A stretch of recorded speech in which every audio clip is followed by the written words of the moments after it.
Bien, on parle du futur du travail, on est toujours dans les projets et on va aborder autre chose. On va aborder la chaire Industrie 4.H, puisque la Fondation finance des chaires. C'est non pas l'essentiel de son travail, mais une grande partie de son travail.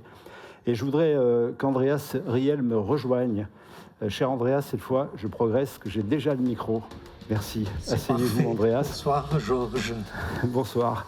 Messieurs, Vous êtes titulaire, Andreas, de la chaire Industrie 4.H qui a vu le jour grâce au mécénat de la Fondation Caterpillar. Tout à fait. Directement en Amérique, aux États-Unis. C'est ça. Vous voyez la construction, Fondation Amérique avec une fondation française. Et en plus, on a embarqué 3 partenaires européens, hein, Belgique, en Italie, en Allemagne. Alors, vous êtes également enseignant à Grenoble INP-UGA, bien sûr. Vous êtes à l'école de génie industriel et chercheur au laboratoire GESCOP, Grenoble Sciences pour la conception, l'optimisation et la production. J'ai des notes parce que ça, je ne peux pas retenir. Il faut être vraiment dedans toute la journée. Alors, quand on a préparé cette petite intervention, vous voyez qu'on a écrit « Replacer l'humain au cœur de l'industrie du futur » et vous nous avez dit, heureusement que vous n'avez pas écrit « remplacer » à la place de « replacer ». Je fais le lien avec Hugo. Enfin, presque. Pourquoi vous avez eu ce réflexe? Ah oui, tout à fait, parce que, voilà, vous n'êtes pas sans savoir que les techno-industrie 4.0 nous amènent quand même une poussée très forte des technologies, notamment numériques, pas que, mais numériques hyper connectées, qui rendent, certes, les usines encore plus performantes en termes de précision, en termes d'agilité, en termes de flexibilité, et tout ce que vous voulez, à un niveau qui dépasse certes la performance de l'être humain. Et donc, il ne faut pas se mentir, il va y avoir des métiers qui vont être remplacés. Et d'ailleurs, clin d'œil à Vincent, hein, ça a toujours été dans l'histoire finalement. Hein. Quand on pense au logiciel, par exemple, hein, le nombre d'emplois que le logiciel a supprimés, mais il n'y a pas de rapport par rapport au nombre d'emplois que le logiciel a créé, notamment des emplois des ingénieurs quand même. Hein. Donc ça, il faut rappeler et comprendre ça, justement, c'est une de nos missions de notre chaire dans un contexte Industrie 4.0. Alors pour un ingénieur, vous êtes drôlement attaché au facteur humain. Alors je vais me faire des amis, mais c'est pas un peu contradictoire comme démarche, non? Non, bien au contraire, hein, c'est même avec conviction. Et d'ailleurs, j'étais très content, dommage que le book club n'est plus là, mais le mot responsabilité hein, était, si je me souviens bien, en manteau parmi les plus importants. Hein.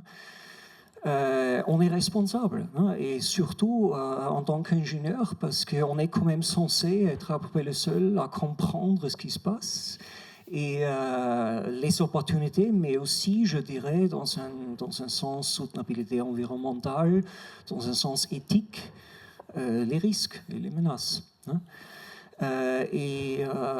Donc, en ce qui concerne la chaire, et si je reprends encore quelques exemples d'industrie 4.0, si je prends un robot avec de la sécurité fonctionnelle intégrée, qui lui permettrait donc de travailler main en main avec l'opérateur, plutôt que dans un espace hermétiquement fermé, ça permet quand même de repenser la répartition de travail entre l'homme et la machine, hein, pour bien le placer là où voilà, on est bien à l'aise, où on est bon. Hein. Ou bien en ce qui concerne les espaces bureaux, hein, qui sont quand même souvent beaucoup plus attractifs, beaucoup plus accessibles, aussi par exemple aux personnes avec des handicaps et tout ça. La donnée que je peux faire remonter dans un espace bureau en temps réel, l'agréger avec la capacité de nos machines qui nous dépassent largement dans cette matière-là. Hein. Par contre, en tirer de cette information ce qu'il faut pour prendre la bonne décision, hein, ça va être encore quelque chose pour l'être humain. Vous voyez, comprendre ce replacement hein, en sens évolution des métiers existants, mais aussi l'avenir de certains nouveaux métiers dans un contexte industriel. C'est ça notre mission de la chaire, comprendre ça. Quelle est la valeur ajoutée? Alors on est Grenoble IMP, on est Grenoble IAE ensemble avec nos partenaires européens associés, donc certes des écoles d'ingénieurs, mais notre mécène nous a poussé quand même aussi de nous adresser aux personnes qui, a priori, hein, soit leur travail est menacé dans l'industrie, soit ils s'y retrouvent pas trop. Hein.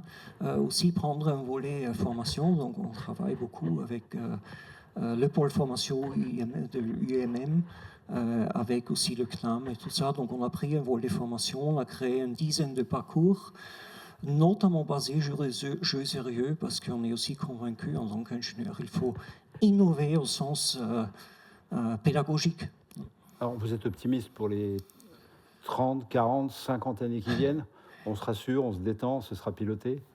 Non, il ne faut pas se détendre. Je pense bien au contraire. Non, encore une fois, il faut être responsable. Hein. Donc, si j'avais deux méga tendances à choisir, hein, qui vont transformer notre travail, c'est bien sûr l'IA et la soutenabilité environnementale. Pourquoi l'IA? Parce que c'est pas nouveau, c'est une suite logique. Hein. Lorsqu'on est capable de mettre tout en réseau, ça veut dire on crée des structures hyper complexes, on crée des gigatonnes de données que personne n'est plus capable de posséder. Donc c'est uniquement les machines, et donc l'IA, le machine learning, une des disciplines de l'IA, qui en est capable. Hein. En tant qu'ingénieur, il faut, bien sûr, il faut s'en servir, mais aussi concevoir ce système de manière qu'on fasse en sorte qu'on ne pas perdre le contrôle. Hein. Et après, il y a la soutenabilité environnementale qui aussi, en termes d'économie circulaire, par exemple, est quelque chose que les ingénieurs doivent prendre en compte de plus en plus. Et aussi en collaboration très étroite avec les économistes. Hein. Et dans ce sens-là aussi, oser à innover l'innovation, pour qu'elle prenne en compte aussi l'aspect écologique et pas uniquement l'aspect économique. Le trophée Oser l'avenir vous va comme un gant, il vous sera remis tout à l'heure. Merci beaucoup. Merci beaucoup. Andreas. Merci. Je récupère votre micro.